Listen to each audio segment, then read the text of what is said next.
As English-speaking Catholics, we're really blessed to have these two words, holy and saintly, to distinguish these two distinct concepts. Most languages just have the one word, often some variation of the Latin sanctus.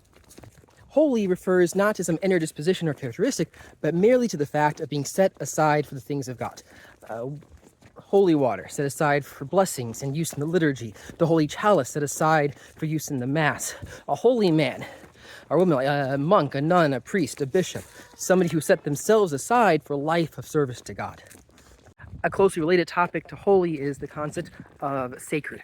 Something is holy, generally speaking, when it is set aside for the use of God. Something is sacred when it is rendered such by its connection to the divine. A story to illustrate that point, Dorothy Day, not be confused with Doris Day. Dorothy Day, the founder of the Catholic Workers Movement, once had a priest celebrate Mass in her living room. And the priest, in celebrating Mass, just went and grabbed a coffee cup from her cupboard to be used as the chalice. After the Mass, she took the coffee cup out back and buried it. It was not a holy chalice. It was never intentionally set aside for this use. But because it had held the blood of Christ, it was rendered sacred and was no longer fit for mundane use.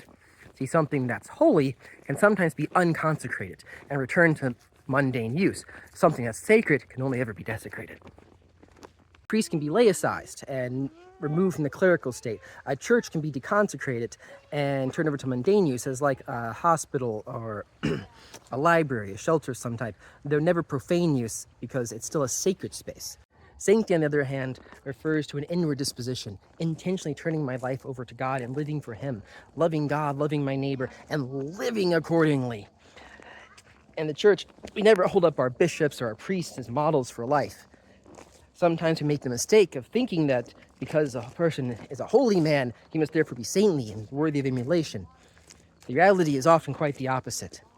And as Catholics, we don't look to the holy people among us.